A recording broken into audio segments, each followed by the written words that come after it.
Hey guys, welcome back to whatever this is, and on today's episode, I want to say goodbye to a system that I said I didn't collect for, and because of my old job, I got very lucky and just finding so many of this stuff at really reasonable prices, I just ended up going for it. So, we're going to talk about the Vita.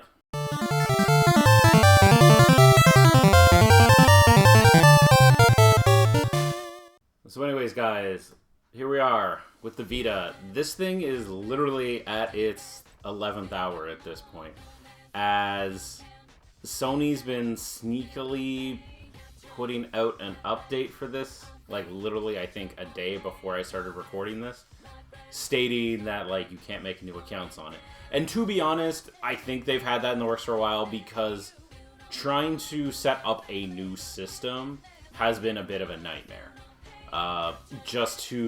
You have to do this kind of backwards two-step authentication just to get this to accept your password and everything. It's kind of not great. That's just more of like, hey, that's what's going on when we're recording at this time. So I'm just going to get into the bulk of it now because I just wanted to get that out of the way. Yes, I was aware of that update, and yeah, it's not great. It kind of sucks. But anyways, the Vita was a really good system. It was a little unfortunate that it kind of went the way that it did. I think it could have been as good as the PSP, but for whatever reason, Sony just didn't see the profit in it, which really sucks because I think it's a great piece of tech.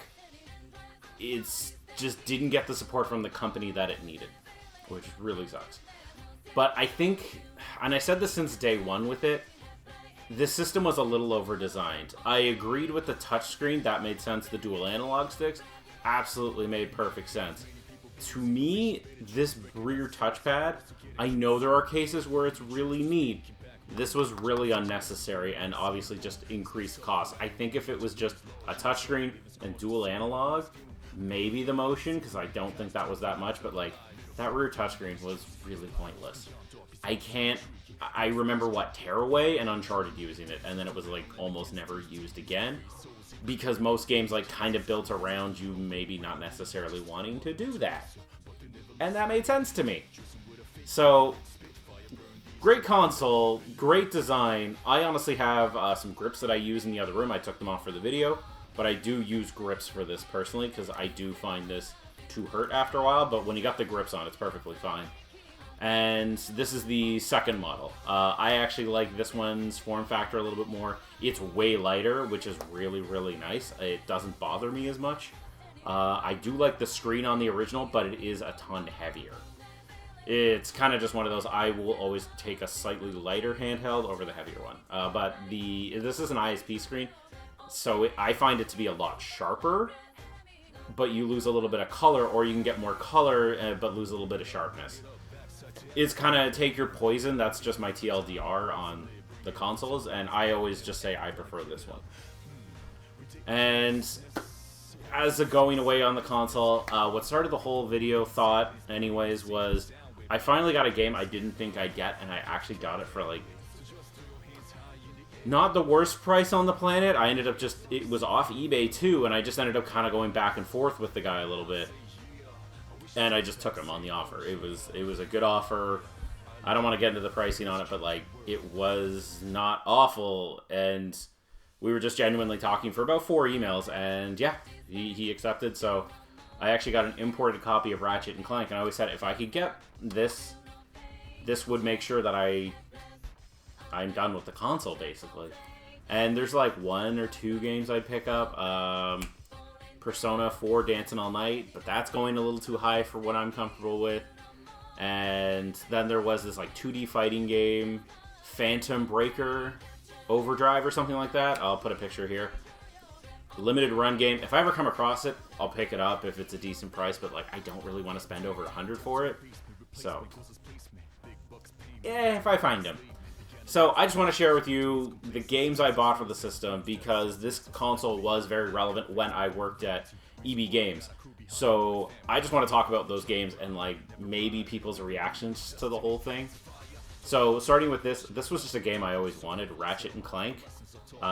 It only came out in Europe physically. I think it also came out in Japan, but like obviously I need English. And this is the UK copy, so it's great because the whole thing's in English. I don't have any problems with it. I love it. It's a very good version, and the condition on it was great. And it's just on those cute little cartridges that I like so much. I do like them. I wish they could hold more memory, but again, they abandoned the format pretty quickly, so. Better than the UMDs. Those things will, like, take themselves out. But anyways, guys, let's jump into it with the first games. Batman, Blackgate. This was actually a pretty cool game. I like that it expanded on the lore. I only played, like, honestly, the first little bit of it so far, because this was a pretty recent pickup. Just haven't had the time to play it, but this one was really cool. I remember when it came out, everyone kind of poo-pawed it on here and on the 3DS, especially on the 3DS, because I think this was a Vita game first and a 3DS. But really cool game. 2D Batman, which I kind of like. Some people say it's a bit Metroidvania. But I do really, really like it. If you are a fan of the Arkham series, especially Arkham Origins like I am, this one's definitely worth picking up. Dragon Crown. Found this at a local game store at a really good price.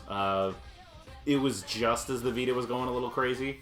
So they were still honoring the prices that they had on there because they're like, well, we bought them for this, so we're still making profit. So this one's really cool. Good 2D beat 'em up. The only problem is with it nowadays, it's going to have that Atlas tax on it. One of the games that they gave away, Gravity Rush. Great game. If you haven't played it, it is really cool. I would recommend the PS4 version nowadays, but this was a really cool game. It's a shame that Japan Studio is now gone because they made some of my favorite Sony games, which kind of makes me go on Sony as of late.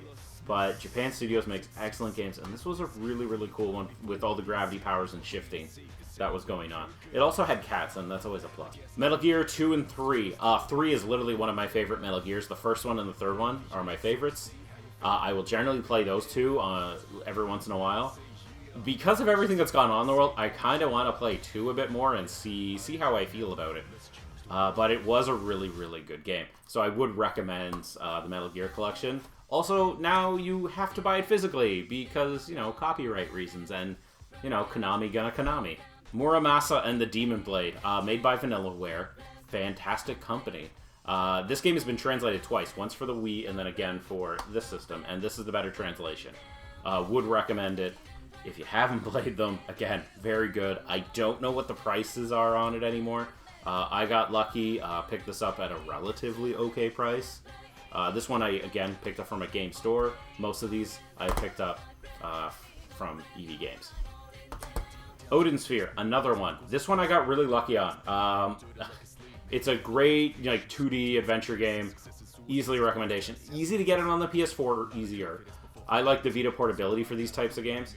And I got really lucky because I just sent out, they had a system, I don't know if it's still active, but you could just kind of put in SKUs and say, hey, does anybody have this?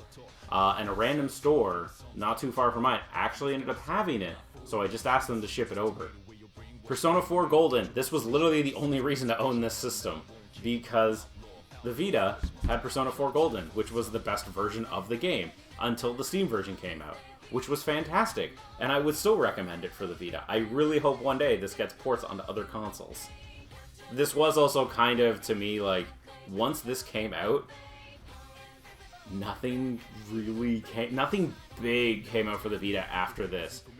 And it was really quick after launch. It was like a year and a half, and you could feel Sony kind of not caring. And I think to most people, that's when the console was just kind of like, well, we got Persona 4 Golden out there.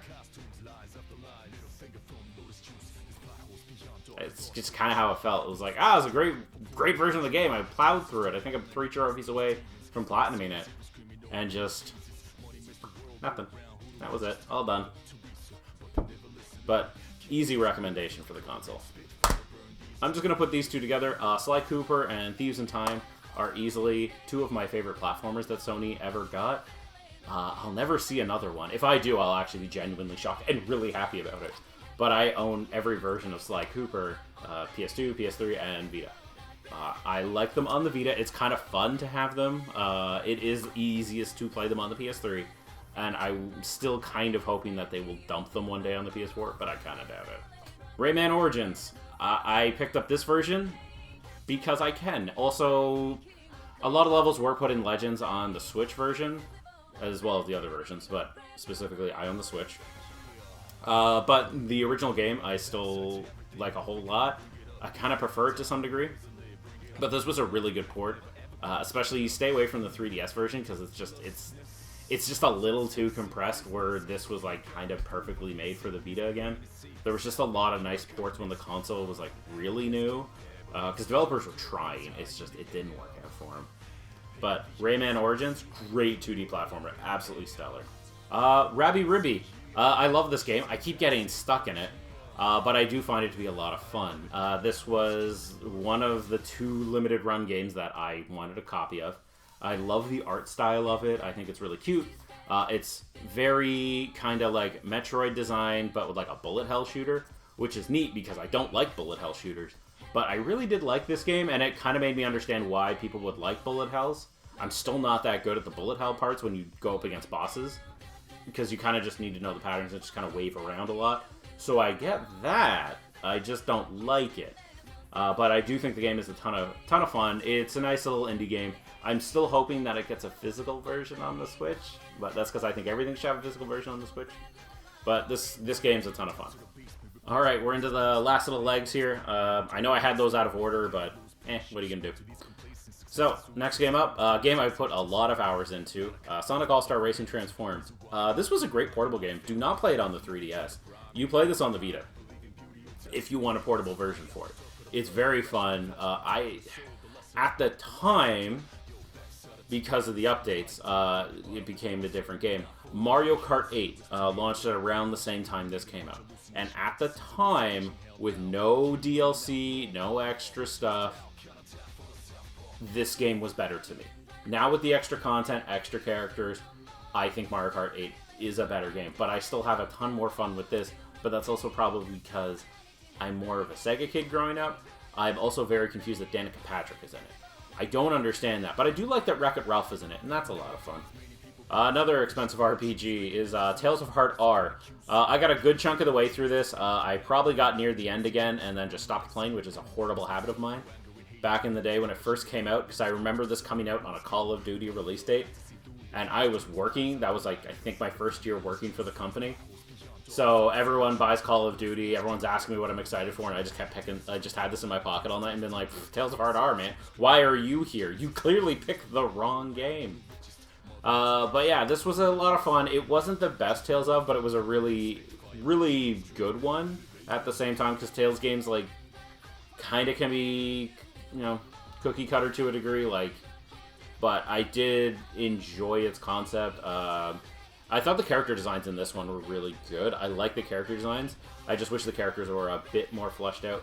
But this was during the Hideo Baba era of Tales games, and I don't think he was that great for the franchise as a whole. I don't know how much power he had, but I always felt like he was the one that had a lot of say on which ones got translated, which kind of became a problem because once they dissolved the studio, lo and behold, all these Tales games start like coming out of Japan. And they stopped doing those like Ultimate Editions on other consoles, but that's neither here nor there. And that's a side tangent I can do an entire video on. But Tales of Heart R, very good RPG. Probably a little on the more pricey side because it was a GameStop/EB Games exclusive at the time. So I don't know how many English copies exist out there, but check this one out. I'm going to throw the last two together. If I ever come across the third one, I probably would pick it up, but again, I'm not actively going out of my way anymore. The E-Series. I think I've talked about it once or twice before, but I absolutely adore the E-Series. It was that weird franchise I picked up on the PSP randomly one day. I picked up E7, and ever since then, I've just started plowing through them all, especially as they've been remaking them. Memories of Salsetta is the remake, which is fine. It's an okay Ys game. I wouldn't say it's amazing, but I did like how it ends. I thought it was a really clever way of getting away with remakes in a fun way. Because if you're going to remake them, you know, have that little tweak, but like that kind of tells the stories in like a fun way.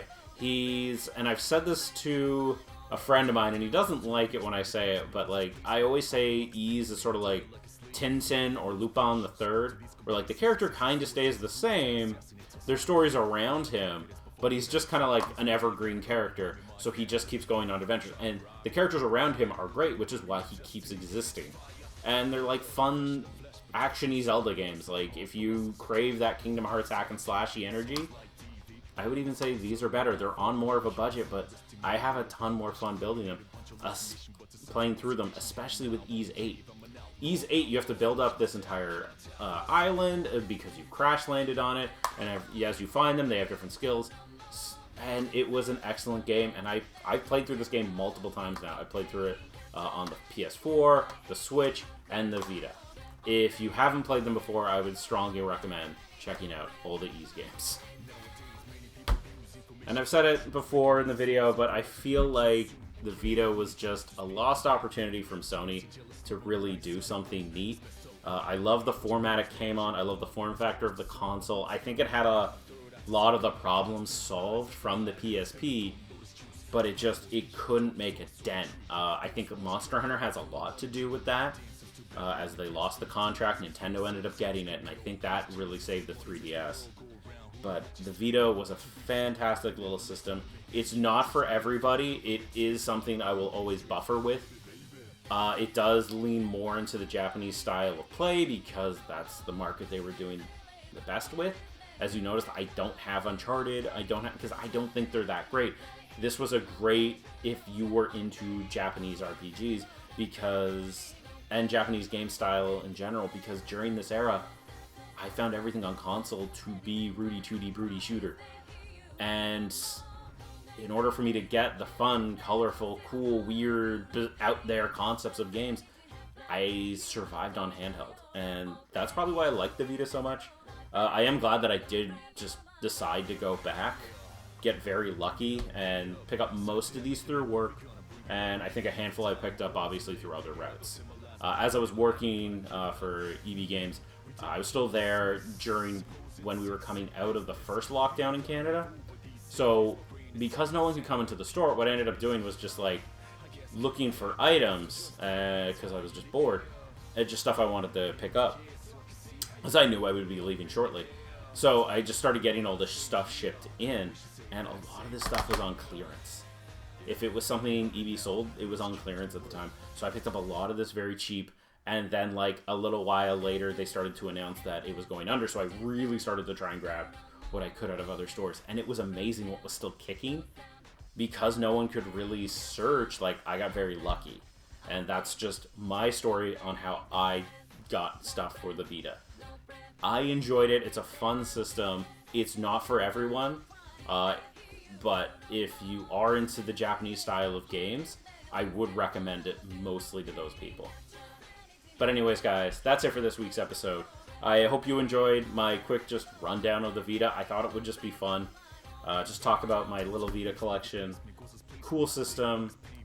I hope you have one. If you have any of your favorite games, put a comment down below. Let me know. But anyways, guys, take care. Have a good one. Wear a mask and get vaccinated when you can.